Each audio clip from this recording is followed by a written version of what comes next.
My guest today fuses her Vietnamese-American roots into her music, combining cultural inspiration, honest lyrics, and great melodies to create her own sound. She recently rebranded and now goes by the moniker Quynh. Please welcome Quynh to the podcast. How are you doing today?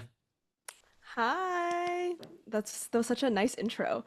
Yeah, thanks Yeah. so much for having me. I'm super excited to chat. Yeah, ask away. Yeah. Well, the first thing I want to get into is something I just mentioned right there in the intro that like obviously pretty recently you rebranded to Quynh and you have your first single out called Checkmate as Quynh. What sort of like tipped you off that you should rebrand or like come up with a different name and things like that? Yeah, no, thank you. It's a great question. I honestly I'd thought about it, it'd been in the back of my head for some time. So I used to go by my legal name, Julie Phan, and I had always kind of felt like a I wouldn't say like disconnect with the name. I like the name Julie and I like, people like my friends calling me that. But when I thought about kind of like artistry, it's an extension of the self. And I was thinking about like what's in a name and all of those things. And I was getting really, you know, a little bit meta about it all. I had been sitting on like in my notes app probably for like the past 3 years. I have a notes app document that had said like, different artist names. And I had all these like silly ones where it was just like JP and like, like all these just and like just random words.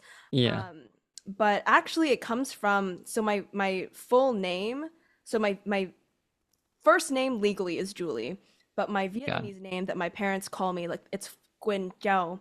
And so I had always thought about like using part of my Vietnamese name as that, because it's like a two-word name. So like for short, like my family, like my Viet family, they call me Giao for short, which is the second half of the name. Um, it's kind of like it's also like a very cute name, but I've been thinking about like basically I'd put down Quinn and like Giao like on the list of like 100 or Yeah. so whatever options. Yeah. But I didn't really revisit it because I just been thinking like there's something nice about just going by your name, like your legal name, Yeah. as people know you, and so I was like that's good enough, right? But then I kind of felt like as I was making this new phase of music, I'm like something feels really different, and I want to kind of give like a new space, like I really felt like I wanted a new artist project and a new name under all of that. And so I had all those thoughts bubbling for a long time. And it actually came from, funnily enough, I'm going to really just get into it. I was having a conversation about a friend with a friend about just like gender and names. And something that kind of stuck out to me is they had been telling me like, oh, I actually felt more like disconnect with my like original name than I ever did with my pronouns. Like they're like, I'd rather go by like my current name, like the name that they've chosen for Yeah. themselves, and have like she her pronouns than have the flip where they would go like going by their own name, their old name, and like and they them pronouns. And it just got me thinking like because like I'm always thinking about like gender and sexuality, and I think it's very embedded in like the music that I make as well. But it just got me thinking like what does it mean to be disconnected from a name? And like when I think about the meaning behind the name Julie, it means joyful. I'm named after Julie Andrews, and like I love that woman, but it didn't quite embody everything that I wanted. But then I thought about my like the name that I've like now chosen to go by for my music, like Quinn. I like that it's Vietnamese. It's my name still, but it also sounds like Quinn, which is like the English name Quinn, which I like that it's got this like androgynous, like edgy feel to it as well. Um, and yeah, I mean, I can really get into the meaning. Like there's just so much embedded meaning in the name like Gwen. It's like specifically like this flower that only blooms at night, and it's like a tropical flower too. Yeah. And like there it grows on this like kind of like plant that's like a little bit like prickly, and so I just love that it's like sensitive and delicate and like just kind of my music I've always thought of as like nocturnal and like a little bit of edge and just like honest. It's more honest than I ever am in like my day-to-day life, and that's like what I love about my artistry. And so yeah, like I'd had the name for so long, but then when I just kind of looked back at it, I was just like, wait, like my parents really Yeah. cooked with this name. Well, yeah. Um, It sounds like all these things are like falling perfectly in place to like, maybe you think that is a good name for this reason, but like you said, like there seemed to just be like reason after reason why it fits so well, which is awesome and definitely a sign that it works. Yeah, no, I think a lot of like creatives or artists have that list of like artist name. I have one for like band names. No plan to be in a band anytime soon, but like just like random band names that I think would like work well and such. And it is funny how like you like get one or you find one that like seems to fit so perfectly. Yeah, it just fell into place in the most perfect way, and I feel like I remember I sat on it for a week, and I like, talked to some friends, some other artists like friends about it, and it just felt so right. And Yeah. so I was just like, you know what? Let's send it. Let's do it. And Let's go for it. Yeah. it just Awesome. still feels right. So. Yeah. And so like going back to even like before starting releasing music as your original name, Julie Phan, what was like the thing that sort of showed you that you had a passion for this or wanted to pursue music? I mean, it's always in like any shape or form. I have always loved music, even like before I was writing.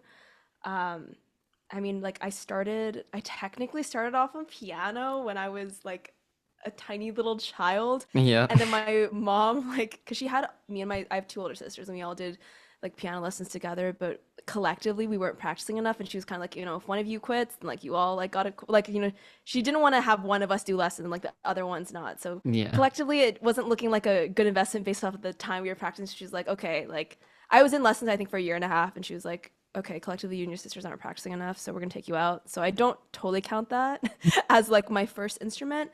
But I remember in fourth grade, there was like an before school program where the middle school like orchestra teacher would come in and teach us like string instruments. So I did that and I picked up the violin and I just loved it so much.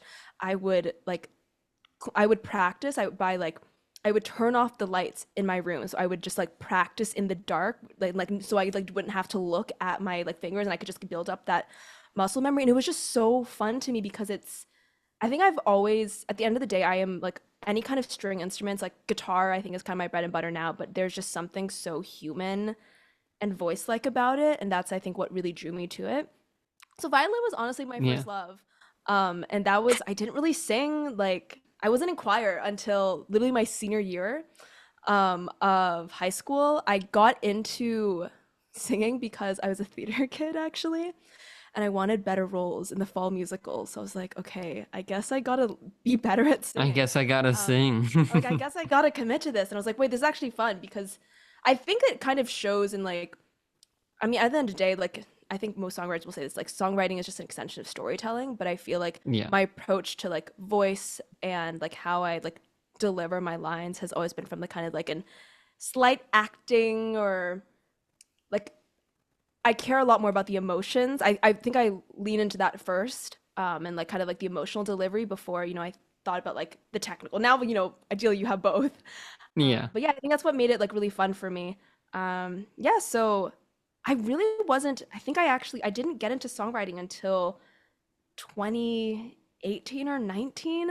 I had kind of convinced myself I wasn't a writer. I don't really know why, but I like just told myself that I was like, I'm good at music and I'm good at performing words and like notes that other people have written, but I just didn't trust my own intuition or creative vision or anything like Yeah. that. But I think it just kind of happened that like I was in an ensemble and it was like kind of burning me out, and so I was like, you know what, I want something that like the thing with performing other people's work is that you don't have control of it. Like you can't change things, or you Yeah. also if you're part of like an ensemble or whatever, like you are privy to all of like those dynamics, and I wanted something that really truly felt like my own, that kind of like I could kind of come back to that, like 8-year-old version of myself that was like playing just the violin in the dark by Yeah. myself for fun. Um, and so I would just like, I remember, I think I just like was like, honestly, the power of suggestion is crazy. But my sister actually, I think she just told me one day, she was like, what if you wrote a song? And I think it's crazy because it's like, I feel like a lot of songwriters, they'll say like I was writing songs from out of the womb and I Yeah. was 3 years old and I was singing before I could talk. My sister just suggested it one day and I was like, yeah, sure, I'll try it out. And I was like, wait, this is kind of fun. And then I just had a lot of time to myself, I think summer of 2018. So I just kept writing, and I had like self-taught myself keys again by that point. So, I would just like play some chords underneath and just kind of write very like diaristically, kind of an extension of my journaling practice. Um, and it just kind of snowballed from there. I feel like honestly, from 2018 to 2020, I used to have a really before that, I had a really regular journaling practice. The songwriting, I think, almost took over journaling. I would just write Yeah. instead of journaling, and I think that just like the constant repetition, like it got me a lot more confident in my craft. And then, I started to think more about, okay, like what if instead of just like writing my feelings and thoughts, I try to like, focus on the craft of the melody and a little bit more intentionally. Yeah. And yeah, I think it just in the past like couple years, I feel like it just really organically meeting other songwriters and like producers and musicians, I think just like getting to work with other people, I think really helped me accelerate my craft and not create in a vacuum as well. I think there's something beautiful. I love like creating like, songwriting and it's just for myself, but I really love collaborating and getting other people's insight. And I think that's what's really helped like propel Yeah, my skills absolutely. since And that's then. and that's also probably like where I mean like listening to your music to super like honest, vulnerable lyrics, that's probably where it comes from because you're like start out by basically writing your journal or your diary and like starting there and turning it into a song rather than like the other way around of like coming up with a melody or something that would work sonically and like trying to just like throw some meaning into it. Yeah. I mean, truthfully, I do both these days. I Yeah, no, honestly like no, fair, fair. we could get into it. I lie a lot in some of my songs where I'll just there's a figment of truth. So like I don't know if you want we can talk about Checkmate, the song that I just released Yeah, sure, let's about a do it. month ago. That song, truthfully, there's kind of zero actual factual information in there. I've there's a lyric in there. I think it's in the first verse. It's like something something. I've been sipping on this Coke and wine. I'll be honest, like, I don't know, someone can cancel me for this. I had never tried those two together. It just sounded nice to sing. I was like, I've been sipping on this Coke and wine. And it sings really nice. And I was like, that's Yeah. in theory. I wrote it down. I'm like, yeah, someone could do that because, like maybe it's in either hand. And then it wasn't until quite recently that I found out that that actually is a drink that some people do. Like, it's like a Spanish drink and they like mix Coke and I wine didn't together and know. they call I'm it that. learning for the first Yeah, time. so I mean, maybe I Yeah, shouldn't no. reveal all my cards. Well, and no, but that's fine because like God, I can't remember who it was, but I was talking to someone on this podcast who was talking about like they have honesty or like truth in their songwriting and in their music, but it's like bending the truth almost. Like they write a breakup song and it's like, okay, yeah, that's not exactly how this breakup went, but I took like my feelings for from this relationship, the actual like sit down conversation in this one and like the aftermath of this one and put that into like its own like hypothetical relationship and like wrote about that. And so it's like still plucking from real life experiences and things like that, but like the final product or the actual thing is like obviously not like step by step what happened. exactly. I think how I would describe it is that the core, the emotional core, is always truthful. I find that if Okay. I'm trying to write something where like I can't relate at all emotionally to it, those songs tend to sometimes they'll still happen and those I'll still finish them and they'll be like decent, but I find that my best songs still have like at least a figment of truth at its center. So, Checkmate is about, like having, this crush that you can't do anything about. So, like, all the details in the song, a lot of the details in the song are not, like, they aren't things that necessarily happened, but kind of like that, the feeling they evoke, that is truthful. And I think that's like, because I think at the end of the day, that's what informs like the melody choices and the production choices and just like the kind of atmosphere. Um, and so that has to ring true for like the song to land. Hey, it's Heroek, and this episode is sponsored by me. Well, kind of. If you don't know, I recently started a clothing line called Quest Clothing, which you can shop right now. I'll leave some pictures here on the screen, but we got the core collection, which is just this sleek black and white design on a bunch of products. And then we also have some more like merch style stuff with cover arts for my songs and things like that. I've been wanting to do this for a long time, and I'm really excited that I now have it. And so expect a lot more collections, a lot more designs coming out soon. I'll leave a link to it down below, and if you want to stay up to date with any new releases or anything like that, follow at ShopQuestClothing on Instagram. So go get cool designs like this, or even this, and you'll be helping me support all of this, the podcast, the music, everything. Plus, it just looks cool. We even got this nice big letter design on the back. Look at that. Look how cool that looks. So head to the link in the description to get yourself some Quest clothing, and make sure to follow at ShopQuestClothing on Instagram for updates with new collections and stuff like that. And now back to the episode. And so I'm curious, like you're talking about songs that like you think they're maybe not worse or maybe worse, but like when you can't relate at all, and like songs that do better, songs you relate to more. And feel free to reveal or not reveal anything you want, but like at this point, you released Checkmate, like you said, about a month ago. How many like other songs do you have like either almost ready or ready to go? A lot. Um, I'd say this year, like at least four more. Um, Mhm. but I mean, I've got a lot that I'm putting a project together right now, and Yeah, so yeah, that there's a was gonna lot be that my are gonna next be question, like there's a single lot that after are gonna single or like compiling. I mean, I so the way I have right now, I'll just say it, like I have kind of like a little three-song like trilogy, like a mini EP of sorts that I'm so Checkmate's the first of those. And they're all kind of just different yearning vibes, to like put it Mhm. simply, and I can talk more about it when they're like all out. Um, but yeah, I mean, I guess your question was just like, what do I have coming up? Yeah, yeah. What do you have coming up? What's in the works? And feel free to reveal or not reveal anything that you're comfortable with. Yeah, so I mean, I've got that kind of like short project coming up, and then right now I have like it's like a lot of the stuff that I've been working on in the past, like I think year, half year. So just like working with a bunch of different producers, to like I think now they're like kind of honed in on like my sound and my like artistry a little bit more. I feel really excited about those. So yeah, I mean, I'll talk more about like kind of the specific themes and everything behind it like at a later point in time, but super excited to just be working on a lot more music. And all it's like Yeah, I would say they're all very inspired by like just like being on the move in the city, um, and like kind of all of, like the sights and sounds and stories I've taken in from yeah, awesome. being here. Yeah.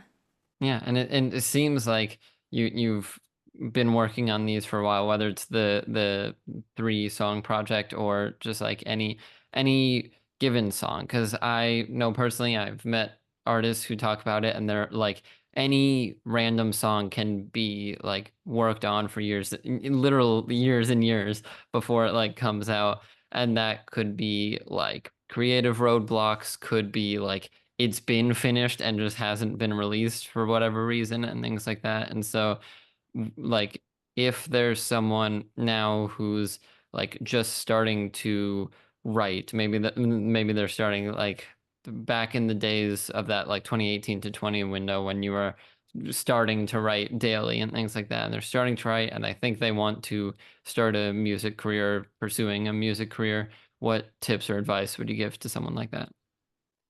Oh, I think for someone who's starting out, I would say basically just keep on creating. I think Hmm. that especially early on, it's hard. It was hard for me to trust my own voice, and also just to trust like, like getting shy about showing other people my stuff. I think Yeah. it's just like through the repetitions, it's just like you kind of have to get honestly, there's like I look back and I'm actually like some of the stuff I started out with, like it actually wasn't that bad. But I look at it and I remember in the moment thinking like, oh my gosh, like I'm so like I don't trust that this is good. I don't want people to see it. But I feel like just genuinely I remember something that I think I knew then and I'm glad I stuck by was just like if I'm not good now, the only way I'm gonna get better is just like to continue writing and to continue creating. And also like even if I had to like force myself to like show other people my stuff, I remember like when I finally Yeah. like I had like an Instagram that I would have all like, like my song ideas on, and it was just like private, like me and like five friends. And I remember when I finally like opened it up to the public and let, like my random acquaintances follow it, that was such a like a big deal.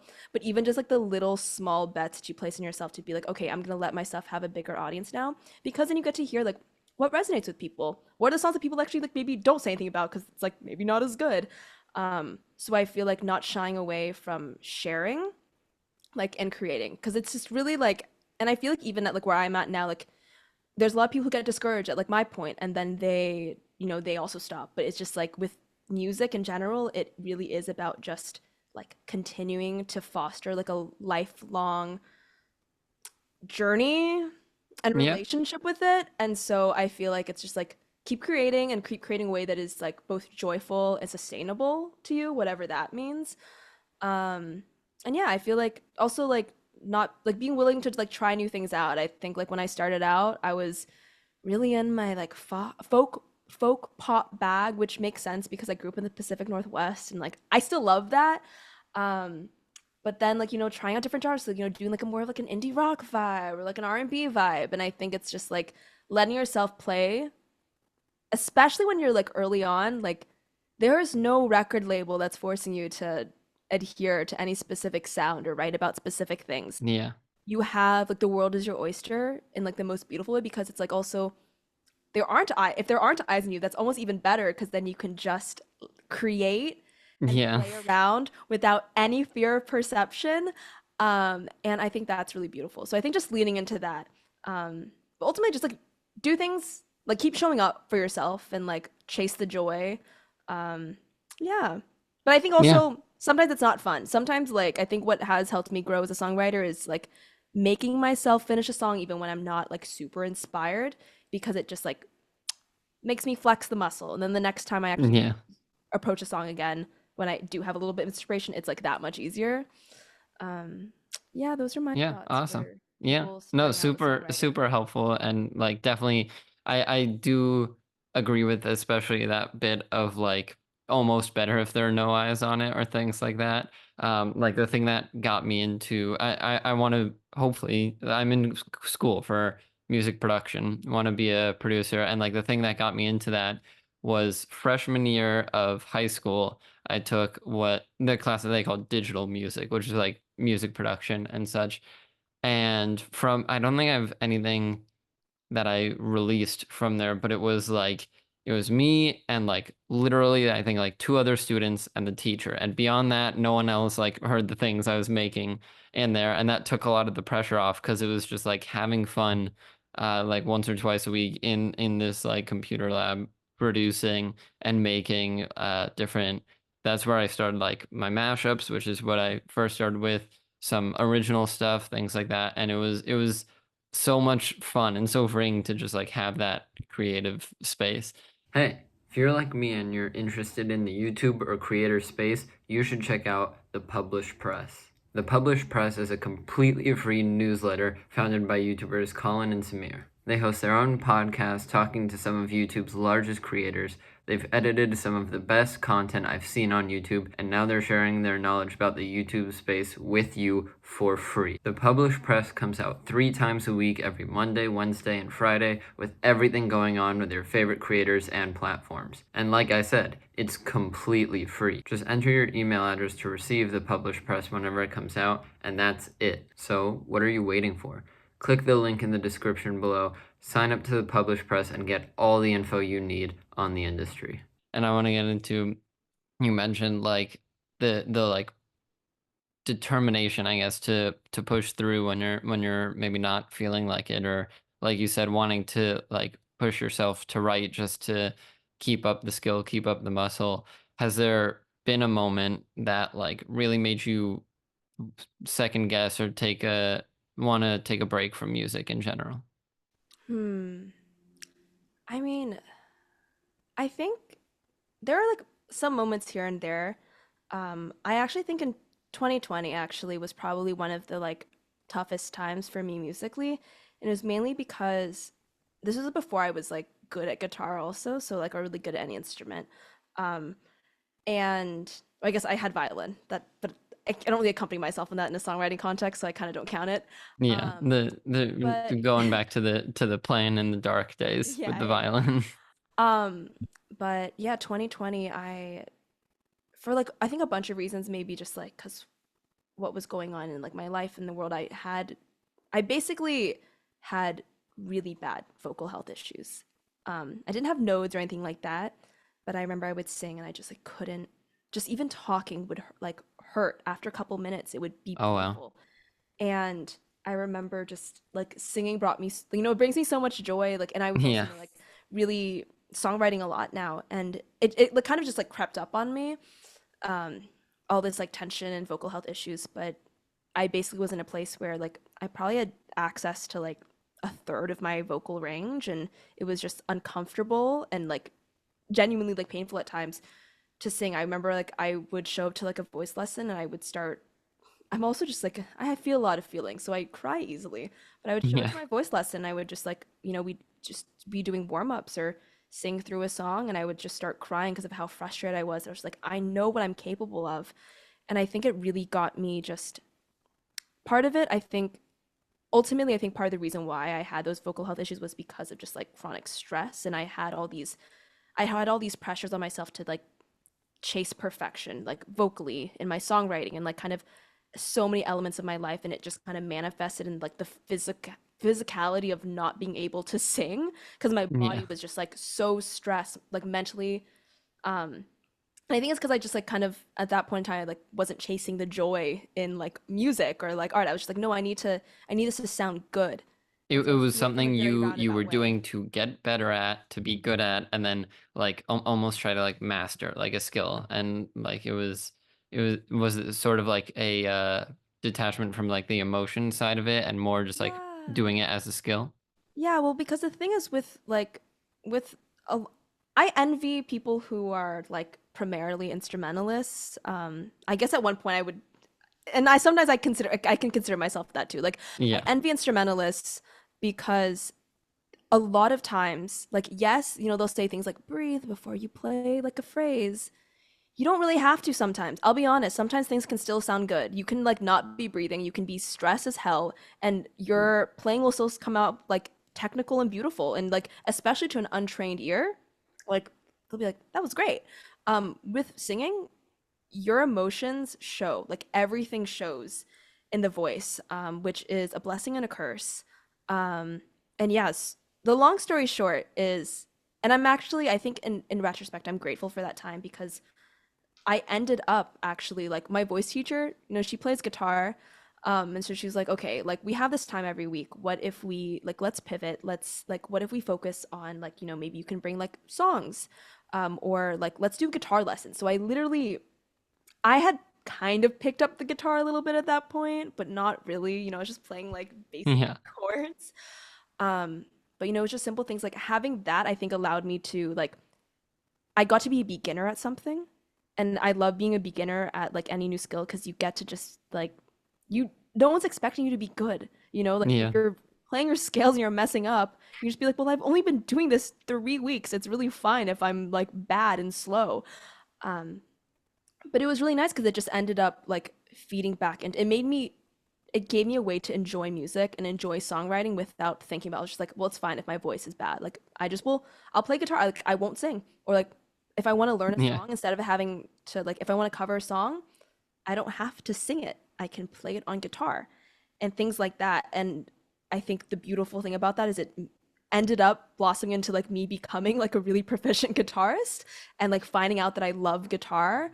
Um, and I wouldn't have gotten there if I hadn't had like, this like months long vocal health journey, where I wasn't really singing. But yeah, I feel like it just made me like kind of reevaluate like why am I doing this just like from the ground up? And I think since then it's given me like much of like a healthier approach to like both like my creativity and like when I think about technicality for music, like as an artist, yes, the technicality matters. Like, you Yeah. know, if I'm singing, I want to sing in tune. But I think like the thing is, as an artist, it's also the storytelling matters. Like the heart behind it matters like just as much and sometimes like even more. Because like there's certain things like if you're pitchy, like in a recording booth, like that can be fixed to an extent. Like, you know, you need to still be a Yeah, yeah. good singer, but if it's a little pitchy, like that can be fixed. But if the vocal delivery, like if the emotion and the heart isn't behind it, then it kind of the whole take is kind of a wash. If there's like if it's technically perfect, but there's just like no soul behind it.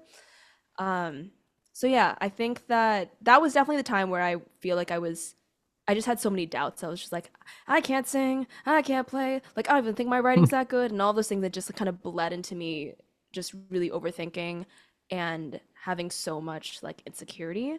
But I think it did help me like build from the ground up again and just think about like what is intrinsically motivating to me as opposed to chasing like the external factors. There's like, oh, are other people telling me I'm good and all of those things? And it's because it's like if you're intrinsically motivated and enjoying it, you will naturally get better. And then the external stuff will come where people like, you know, validate you or whatever. Um, yeah, Yeah, yeah, those are awesome. my And well, sense. It comes and goes, but I think overall at the end of the day, I think I'm starting to reach a point of equilibrium where I'm like, okay, I have like my body of work in front of me. I feel good about what the stuff I've created and the stuff that I'm putting out. Um, yeah, so yeah. yeah, awesome, awesome. And that's really all you can like ask for, that like proud moment, you know, of like I'm not only creating things and getting things done, but it's now at a point that I'm actually proud of and want to show people and such. And even back to what you were saying with like, you know, sing in tune or like having takes be a little pitchy. It's the sort of thing that like, you know, it obviously as like the people making it, we're gonna nitpick it the most, and there will be people who maybe are technically trained to like hear these things and are like, yeah, that doesn't really work. That's not good. But it's like I'm like, as much as I enjoy sort of the grind and the process it is now of like being a small creator, like jealous of what the big creators have of like you'll see. I mean, I'm not calling anyone out, so I don't have an example, but like I'm sure there's some example out there of like maybe a song that like technically by like vocal and instrumental, like the keys don't work, but it's like you said, that emotion behind it is like almost overtaking that or overpowering it. And it's like that's the point. And the emotion is the point. It's not trying to be the best like technical song it can. It's telling a story or conveying a feeling. Yeah, because I don't know, I used to get really caught up in thinking like with my lyrics that they had to be the most profound and clever and poetic Yeah. lyrics. But to be honest, sometimes I mean those lyrics sometimes are like really beautiful, but sometimes you just need to say the thing simply. And Yeah. sometimes it needs to come out in like an ugly way. I just think about like songwriting like it's a conversation. Like a lot of my songs are like there's you know there's like kind of an implied you that I'm addressing it to. Hmm. Um and I think we're just like you know you and I are having a conversation right now. It's really okay if I say or like or you know I didn't Yeah. phrase everything with the perfect cadence, but like there's that meaning and that feeling that we're having and if I've like spent so much time thinking about okay, well I need to like word everything that I'm saying in the most perfect eloquent way, then I'd just be stiff and you Well, yeah, would also sense it and it then we wouldn't wouldn't be be getting into entertaining to watch or anything. listen to because it'd be so much silence and then just like a concise answer with no mistakes. Yeah, and so I guess that's how I think about songwriting. I mean, you know, like obviously because it's a song, you get all this time to iterate on it. Like, you know, it's a little bit more polished Yeah. or like concise. But I think that like sometimes like you know if I'm at the end of songs, I think a lot of the ones that I really enjoy, like sometimes I'll just like I'll have ad libs at the end. And rather than like I was in a recording session last Monday. Yeah, this was last Monday. And I remember just like I wanted in my head I was gonna do like 20 pass throughs of the outro to just be like, okay, let me just do like this ad lib and like this thing.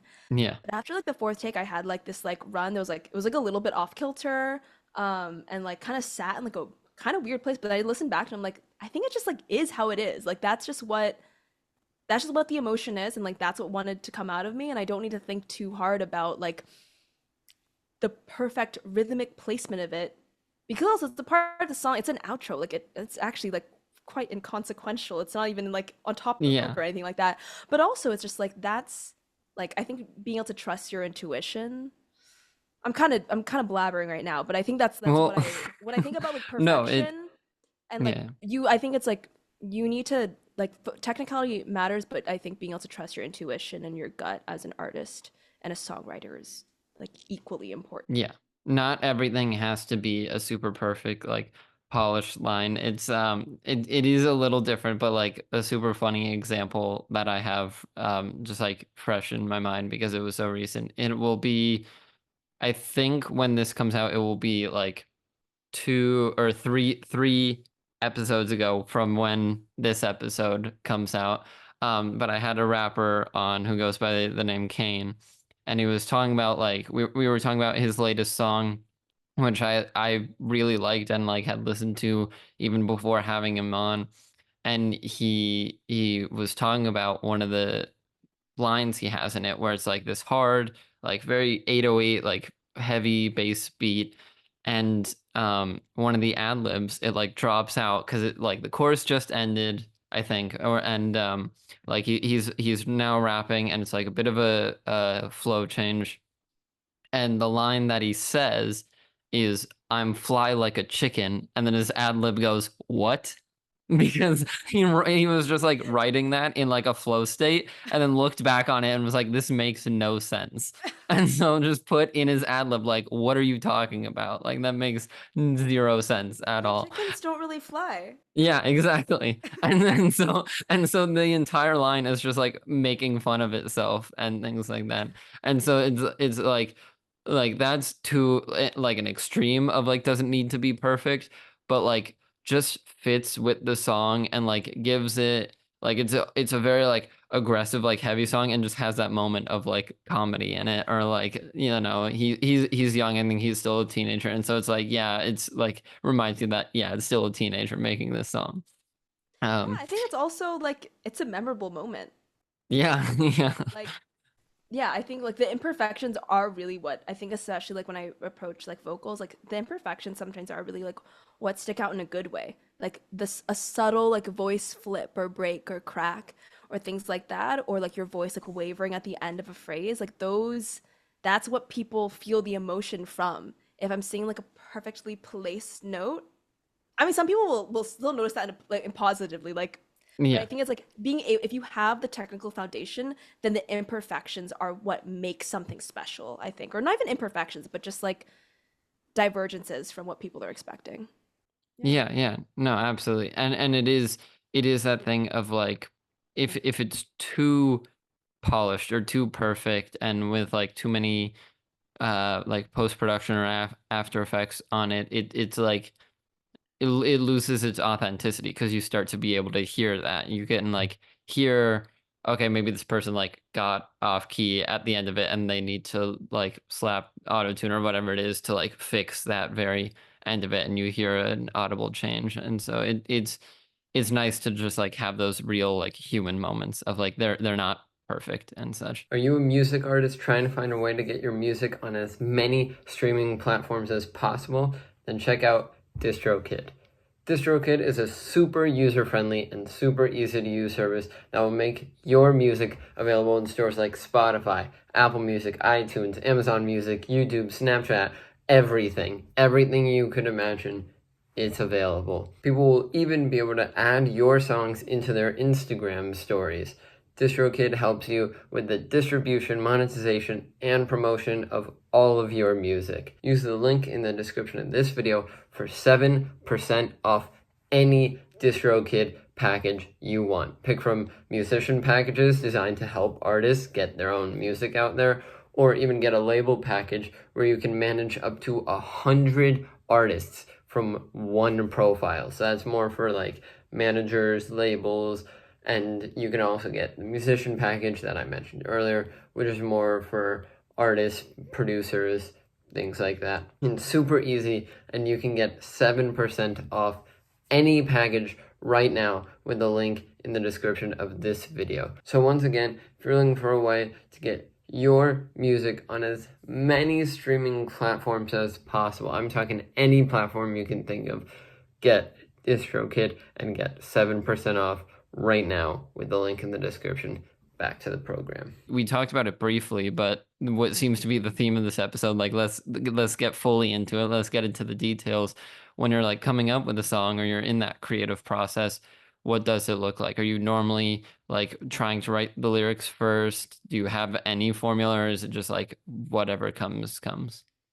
I think that I used to say, if you asked me, I don't know, 3 years ago, I would say like Yeah. lyrics first, always. I feel like lately, especially because I think I've really been enjoying working, like creating something live with like a producer in the room. Like I produce, but I love working with someone else. And Yeah. so I like sometimes it'll be like, we're like creating an instrumental together. There's like kind of a vague instrumental loop going on. And then I just kind of like will free form create a melody. And so I think usually I think the thing that's most consistent is probably like the melody and the lyrics kind of come at the same time. I'll have like a figment of an idea. So like, say something like I remember something something. Yeah. Like I think actually like checkmate. It definitely just started like stream of consciousness where I was like, I've been overthinking. And I was like, okay, cool. And then I'm just like, so I'm like, what chord kind of sounds nice? I usually have like a guitar or piano like with me when if I'm writing by myself. So like I've been overthinking. I'm like, okay, cool. This chord sounds like it's under that. And I just kind of trust that. Then I'll be like, and then I'm just like, okay, this chord kind of sounds like it's under that. And at that point, I'll usually have like a line or two lines. Yeah. And then I Yeah. kind of And it after that, after like you kind of have a vibe. After you have like one line and a yeah. chord, like usually I just kind of I'll just trust whatever like energy I'm going with from there, and then I'll kind of just like if I'm like strumming on the guitar, I'll like kind of go from there. And usually usually I won't think too hard about like the catchiness of the melody, or like I won't think too hard about like kind of like from a meta level, like what is this melody like, or like what are these lyrics like. I just kind of write what feels good, um because usually like because I think at that point I'll have like kind of like a groove going on, either like on the guitar or like if I'm working the producing, there's like kind of instrumental groove, and usually I'll just kind of like loop that feeling or that like literal like Yeah. melodic idea. um yeah, I think checkmate kind of just spilled out of me. Yes and no. um yeah, I think that like in general though it's usually just like I have this like I have like not even I wouldn't say chord progression. It's like a little bit more than chord progression, but like kind of a rough beat or loop, if you will. Yeah. And I'm thinking about I think I'll have usually like a line that I start with, and I am kind of then I'll like write what feels good, and I'll reevaluate. I'm like, okay, what's the story I'm telling? And then usually by the time I've written like a verse, I'll sit back and I'll think, okay, well, like what's coming out of me right now? Like what am I trying to write about? I think that usually I haven't thought too much when I start with a line. I haven't thought too hard about like I want to write a song about this specific thing and this specific experience. It comes kind of organically where like maybe like me if I have someone else in the room with me, we even talk like, okay, well, what's been going on in your life and what's been going on in my life, and like what's kind of the energy today. So I might say something vague like I want to write a fun, flirty summer banger. Sure, that could be anything. The story could be anything. Yeah. But then maybe then I end up writing checkmate. Um, Something that I think I really enjoy and is the case for checkmate is I technically there's like a sister song to it that will never see the light of day, but I like kind of had this chord progression um underneath that I'd like come up with. Um, I had written that in a different like song idea, like probably I think 3 months before I actually wrote Checkmate. And it was about like kind of the similar like emotional state or like situation. And the song like is not good. But I knew I wanted to like kind of that was kind of the energy I had. So like I had the chord Yeah. it's the same chord progression as Checkmate, completely different flow, very different lyrics. But it kind of Checkmate I think like kind of organically grew from that because I'd kind of already like been in that creative headspace, and I'd been like it was like marinating somewhere in the back of my head. So yeah, I think part of my creative process probably also includes going back to old voice memos and seeing like, okay, was I cooking or not? Sometimes I like take old voice memos and I'll think about like the parts of it I like. So I'll say like, okay, well, the lyrics are not good, but like the melody's kind of there. Or I'll say like, okay, well, I liked this groove I was doing on the piano or whatever, or like I liked this like instrumental idea I had. Maybe I'll just take that and like usually if I've had enough time away from the original song, it's not going to influence like me in a negative way when Yeah. I'm like Yeah. writing based off of that. So that's really fun because it's kind of just like revisiting old ideas. I think is nice because then like especially if I like it's can be sometimes like I think sometimes if I'm not careful, I can like start to write like in the same like vibe or energy. Especially if I'm writing just by myself, which is why I like to work with other people now because it keeps things like moving and fresh. Um, but yeah, I think like that's why I like revisiting my old stuff because then, like it's kind of having like a built-in new collaborator, like like Yeah. Yeah. a fresh perspective in a way because I'm not in the same headspace. If I'm looking at stuff from like 3 months ago, I'm not in the same headspace now that Yeah. I was then, Obviously. and so I can kind of reactivate those like that energy or those feelings or those motifs that I was like really enjoying writing about.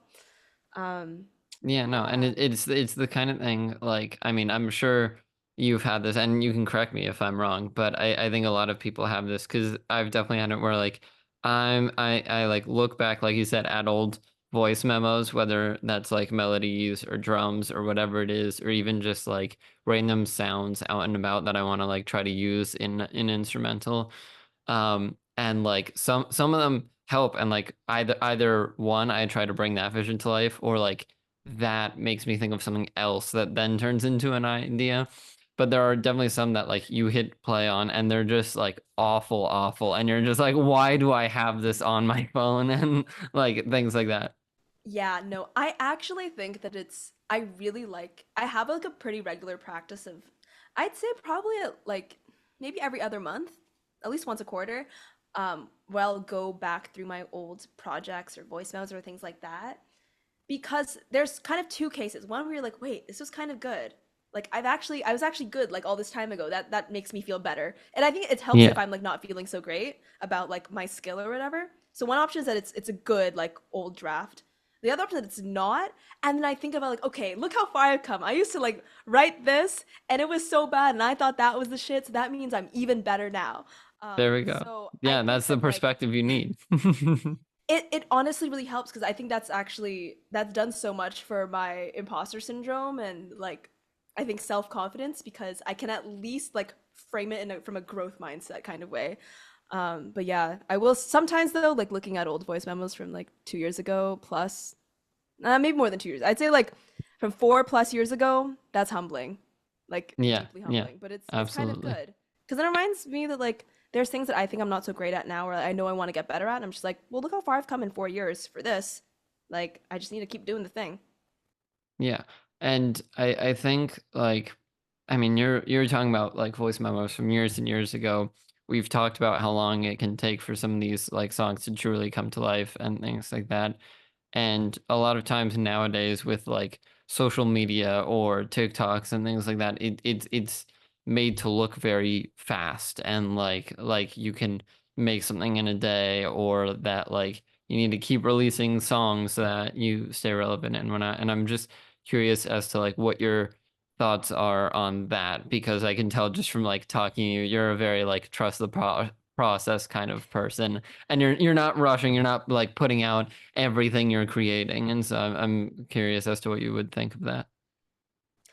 Well, I think it's unfortunate that it like can rush people's creative processes, and I do think that like things that I rush, they tend to suffer.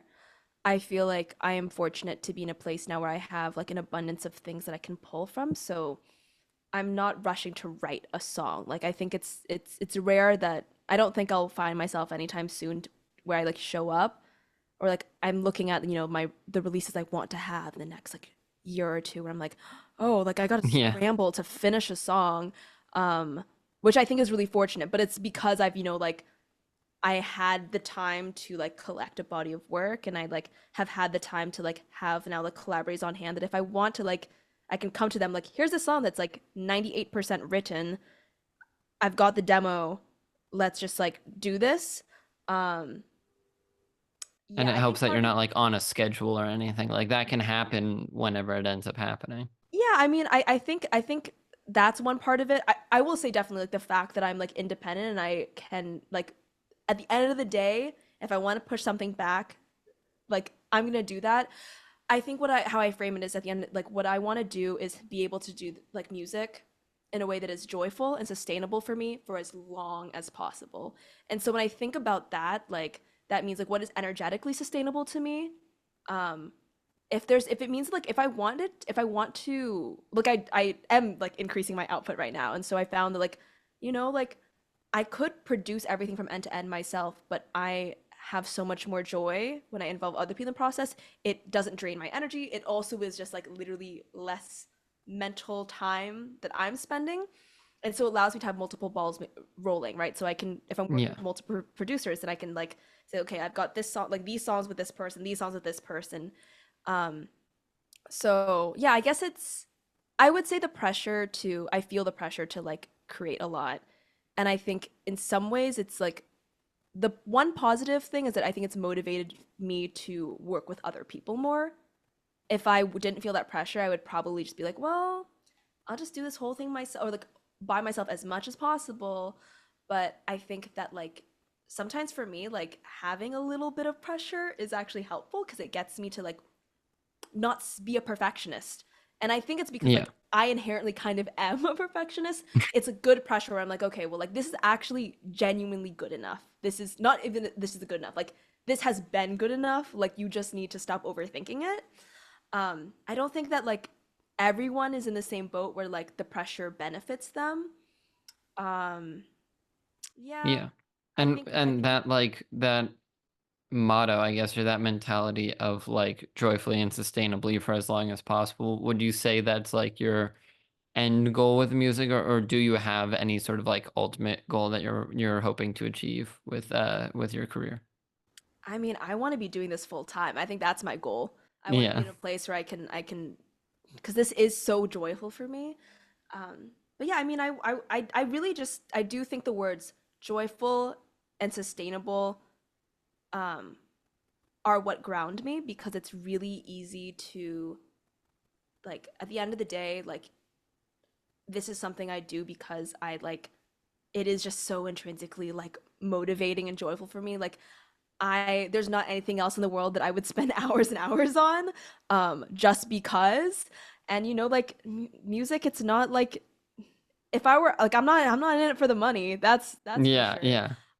And so I think that's when I think about it like I want to like I think sustainably like part of that means like also like pushing myself and like so that way I can grow enough that I can continue to do it and like I continue to be like motivated by like the love I receive back from like songs and things like that. Um yeah, is that answering your question? Yeah, yeah, definitely. And yeah, I mean, anyone like I don't think, I mean, I'm sure there are some, but I don't think when you're in it, or when when you know what it's like to be a small artist, I don't think there's anyone getting into music for the money. Like it's not the sort of thing that's like, that like job out of college that like starts paying a salary. Like it's really only sustainable or pays for itself once you reach like a certain level, which is definitely a lot of work and a lot of time to get to. But Yeah. yeah, and yeah, what were you gonna say? Oh no, I'm agreeing with you. Oh, okay. Okay. Um, but yeah, so I'm just curious now, like for a couple like hypothetical questions, like working now under the new name of Quinn, and like coming up with these songs, these sounds, what would you, if you got this chance to like work with any artist or any producer in the world, who would you want to work with? Ooh, there's a lot of people that come to mind. Yeah. And you can I spit out like a bunch of names. It doesn't just have to be one. I love Hope Tala. Like Okay. Hope Tala is Yeah. like an amazing like I would say pop R&B, but she's got like so many like I feel like genres under her belt. Um I love her music. Eloise. I think I would love to. This is like not gonna happen, but like Stromae is actually one of my like initial songwriting inspirations. The only French I know is because I just like memorized his lyrics. But I think his approach to like storytelling and like non-autobiographical songwriting really inspires me, and so that would be crazy. Our sounds are nothing alike, but I love his stuff. Yeah, Um, and that's totally fine because like I have a couple of answers to this question like that, and I've had people on who have these answers where it's like they answer the question of who they'd want to work with, and they have maybe like an artist or two who they're like, our songs are nothing alike, and we wouldn't even have to work together. Just let me like be in the studio as they create and like see what their process is like and things like that. Yeah, So I totally understand it. 1000%. That's how I feel. Um, so there's that. I think it'd be fun to work with Keshi. I mean, fellow Viet R&B artist. Yeah, I think Keshi Tway also a Viet R&B artist. Love her. Tiffany Day, I really like. Yeah, she's like a great pop artist. Yeah. Super groovy. Who else? I think I would love to actually work with some like I think Young the Giant would be really fun because I don't like I would love to this is probably like my 3 to 5 year plan, but I really want to do like an indie rock project because that's honestly what I like really listened to like growing up. Um, and there's something so like energetic and like nostalgic about it for me. And so I would love to, I think working with Young the Giant would be killer. I could Yeah. keep going That's on, but awesome. I feel like those are the top of mind ones.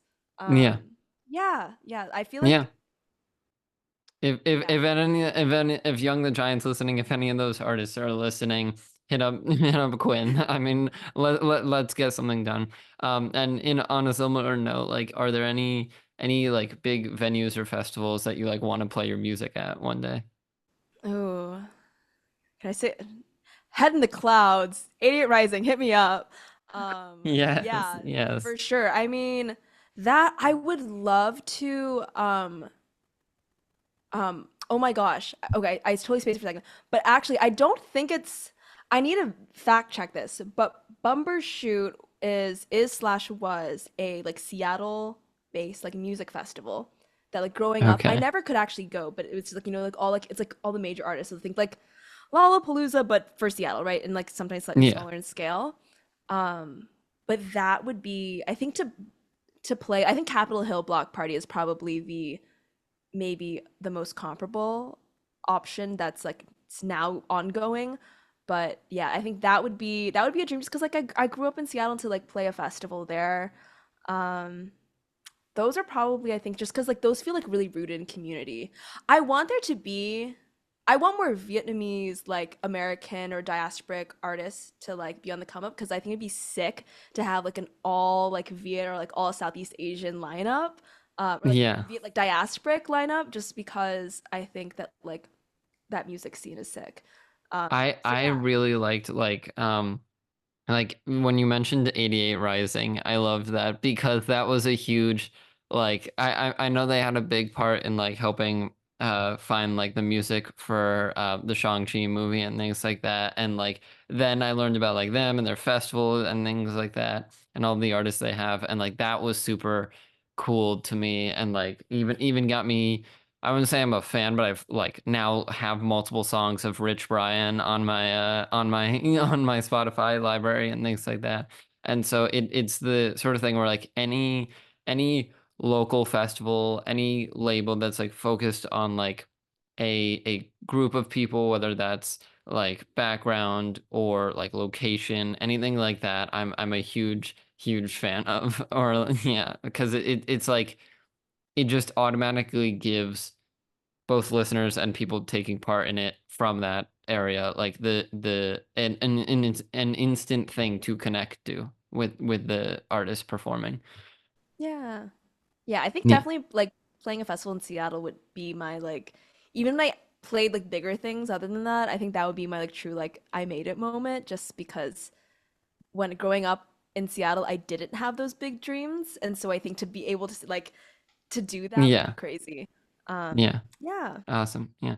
And so I guess the last question I have for you here is just like whether it's Souvenir under Julie Fan, Checkmate under Quinn, or like any of these other songs that you have coming up. Is there a song you've made that's like your favorite so far? Oh, my next song that I'm releasing, I can tease it. I can talk about it. It's called Angel, and I think that it is a song like it was a lot of my other songs, and I think actually most of them, usually I really only write over like a day or two and like maybe like and then I have minimal edits. Um this song I think it's the quick like the quickest turnaround I've had for a song, first of all, and also like the most like where it felt like I really worked for it. I like had an idea initially and like kind of the only idea from that's like really survived is just like the hook. Um and it's like she's an angel, something something. I won't Yeah, spoil it. don't yeah. Um No but pressure. the verses like I kind of basically it was really fun for me. I think it was just it's my favorite because I think it was the most creatively challenging and fulfilling process. Um, I wrote verses that like were like very autobiographical and like kind of painting a picture, and then I sat with them. Those were like my placeholder lyrics, and I like even recorded like scratch vocals with them. And then I sat on it, and I wrote it. I wrote the initial idea when I was home, like in Seattle, and then I took it to my producer in December of this past year, and like we recorded that. And then I was like, I want to rewrite this, so I started rewriting it in New York, and it still didn't sit. And like I basically just I probably have like I'd say 50 different verse ideas or 50 different verse options for it. Um, that's an exaggeration, but 20 definitely. Um, and then I remember I tried rewriting. I was recording vocals in Austin. I like was even like working on it then, and I was traveling with family. It was like my first international trip in a while, but we went to Vietnam, which is like my first time ever in Vietnam. And I didn't have anything. I brought my laptop and like my mic with me so I could like record some like ideas. My laptop broke like 2 days into the trip. So I couldn't use that. And I still had my mic and like interface, but I couldn't do anything with that either. Yeah. But I basically all I had was just like my AirPods and my phone and like a voice memo when I just would like try out different verse ideas. Um, and in the end, like I think it was just like there's something about that was really crazy about that creative process of just like writing the same story and emotion in like all these different places. And it just like I think was really symbolic about how like no matter where I was like thinking about the person I was writing the song about. Um, and I think there was something about like trying to I really kind of love it when like if my creative process is like mirroring the story I'm trying to tell, but it was just like because this kind of story, like the song is a little bit about like kind of like chasing and like fighting for something that like isn't like gonna Yeah, happen. yeah. Um, it's about a lot of other things too, but I think there's something like really poetic about the fact that I was kept on like trying all these different options. And it was all like I was doing it all in isolation. But I think when it really came together, when I like my producer for the song, Tony, who I also worked with on Souvenir, like we ended up just doing like a writing session. I think that's when like it just all came together. But I feel like it was just like it only really came together when I had finally taken enough time away from it. I basically like exhausted all these options, and I was like, none of them is sitting right. I was just getting so lost in the weeds. Um, and yeah, so I think it was something about like when I finally like let it go and I was no longer chasing the perfect hook or the perfect verse, like something like it finally came to me like the right option. And it feels good, and I'm really excited about the song, and it just feels really honest. Um, yeah, and it's like a slightly different sound. It's a different sound from Checkmate, but I'm really excited about it. Yeah. Yeah. Awesome. Well, no, it's I really like that, like you said, when it's like that whole discussion of like life imitates art and vice versa, and like art imitating life, or it's and it does, like I've done travels where I bring like this mic and my laptop with me and things like that, just in case, even if I have no plans to like work on something. Maybe there's just like some time where I won't be doing anything, or an idea will come to me and I want to like get it down quickly. And so it's definitely cool that like you ended up being in all these places, like making progress on the song and things like that, which really helped like shape what the song and project ended up being. Because that two slightly different, but with I don't know how much you listen to John Batiste, but his album World Music Radio was very much like this, a similar thing where like he had this, I like, a lot of the album is like taking sounds, inspiration, culture from like all these different parts of the world and like combining it into this one album. And even like hearing him talk and write about the album, it's like it wasn't like, you know, go a couple weeks or months of going in the studio with a producer and writing it. It was literally like, okay, I recorded this song here. I recorded the songs for this one song, the part for this one song here, and like all this list of places all across the world that like final recordings of are getting onto the album, and that just like totally fits the vibe of what he was going for.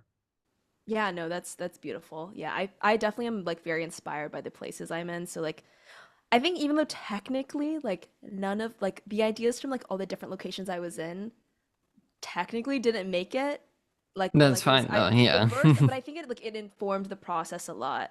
Or there's something about like like finally coming home to like New York and then being like and then Yeah. having the right idea come to me. Yeah. Yeah.